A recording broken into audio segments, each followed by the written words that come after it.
Everyone can use some legal advice from time to time, but we have something better. Free legal advice. Each Wednesday we have attorney Kent Walston on the show to answer your legal questions free of charge. You are my kind of attorney. Well, I'm going to charge you, but everybody else gets it for free. All right, you're here to answer our questions, and these are some that people wrote in. I was recently divorced and was awarded certain items in the house.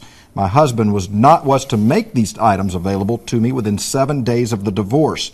He did not and refuses to do so. What are my options? Yeah, your option here is certainly an enforcement. I think once people get away from the courtroom and not in front of a judge, they think, I'm on base, I'm safe, I'm at home.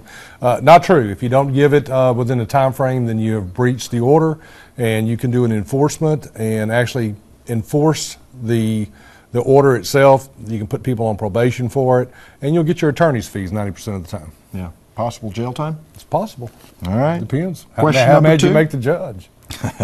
I received a citation for speeding. I pled guilty and received $100. I cannot pay this fine. What can I do?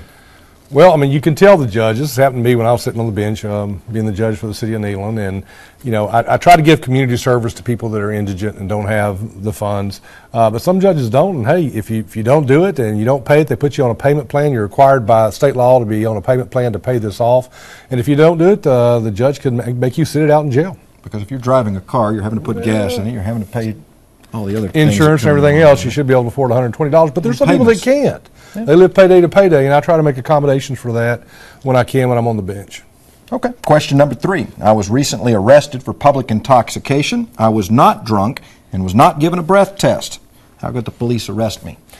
All the police have to prove is you're a danger to yourself and others. That's it. If they smell alcohol in your breath, you're acting kind of strange, or you're doing something that could be a danger to yourself or others, maybe fixing to drive, maybe acting crazy, then they can arrest you for public intoxication. They don't have to give you a breath test.